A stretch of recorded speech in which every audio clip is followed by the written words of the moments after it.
A child opens his eyes in North Korea, but instead of being welcomed into the world with innocence, the state already considers him a traitor. This is the reality of one of the most secretive and tightly controlled nations on Earth, North Korea. A country with laws so harsh, so unbelievable that they sound like fiction. Take elections, for example. Yes, they are held, but citizens are allowed to vote for only one candidate. Refuse, and prison awaits. Television? There's only a single state-run channel, and perhaps the most shocking of all, here you don't need to commit a crime to be punished.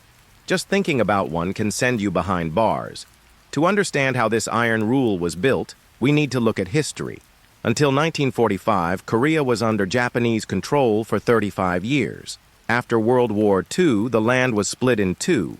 The North fell under the influence of the Soviet Union, and the South under America. In 1948, Kim Il-sung became the supreme leader, and North Korea declared itself the Democratic People's Republic of Korea. But in truth, there was never democracy, only dictatorship.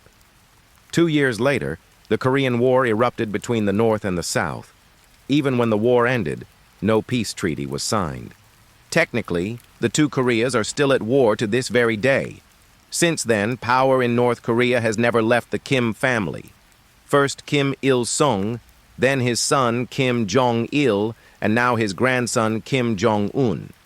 Each one has ruled through fear, punishment, and bizarre laws designed to keep citizens loyal and cut off from the outside world. Let's explore some of these strange and shocking rules.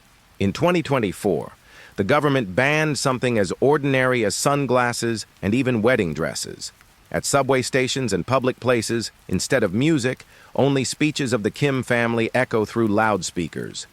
During these broadcasts, silence is mandatory. No whispering, no distraction.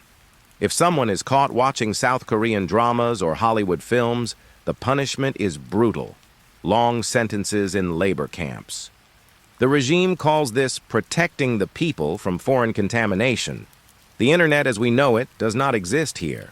Ordinary citizens are allowed access only to a government-controlled intranet.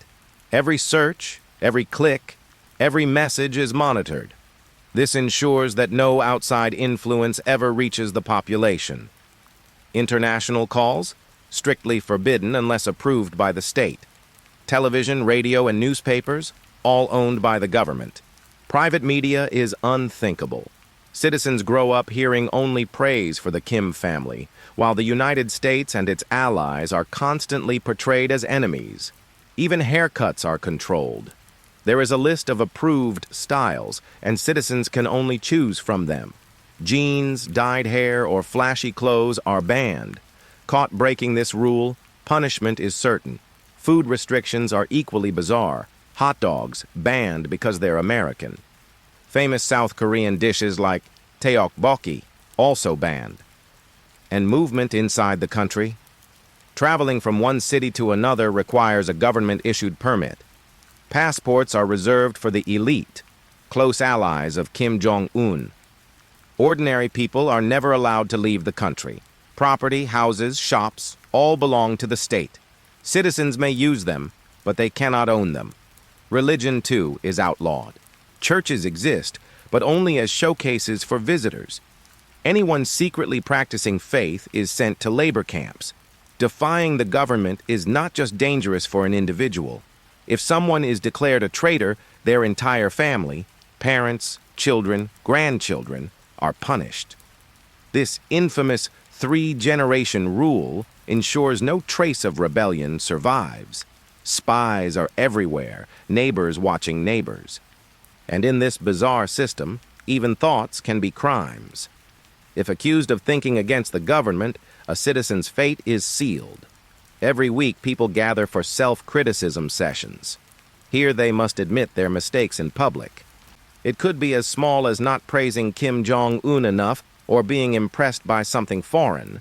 Then others criticize them while they apologize. Voting is mandatory, but there's only one candidate on the ballot. This is not democracy, it's a loyalty test. And when results show 100% support, the government uses it as proof of unity. Citizens must also memorize the 10 principles of the ideological system, all centered around Kim Il-sung. Forgetting even a single word can brand someone a traitor. Television sets are designed to pick up only government channels. Even imported sets are modified to block foreign signals. Bicycles must be registered, licensed, and fitted with number plates. Clothes with foreign logos or symbols are banned. The message is simple: nothing foreign, only North Korean identity. Tourists, too, face restrictions. They cannot travel freely, talk to locals, or take random pictures. Every move is watched by a government guide. Citizens may own phones and computers, but authorities constantly inspect them. If foreign material is discovered, punishment is swift. At the core of this society lies a strict class system called songbun. From birth, a person's fate is sealed based on family background.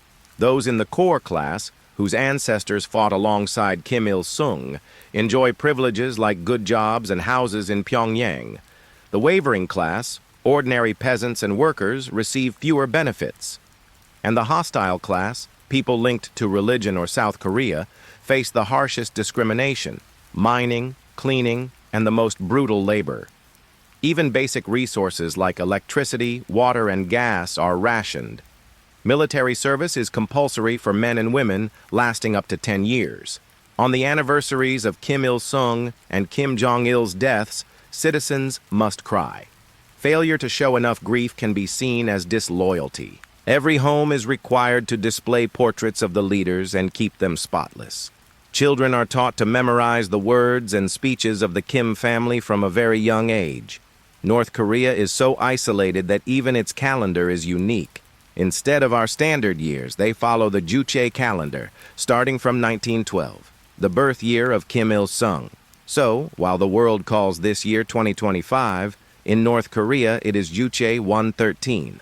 Why does the regime enforce such isolation? The answer is simple: fear. Fear that if people discover the outside world, they will rise against the dictatorship.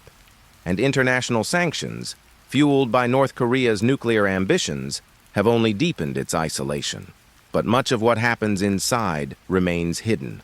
Most of the world's knowledge about North Korea comes from defectors, those who manage to escape, or from smuggled footage carried out on USB drives.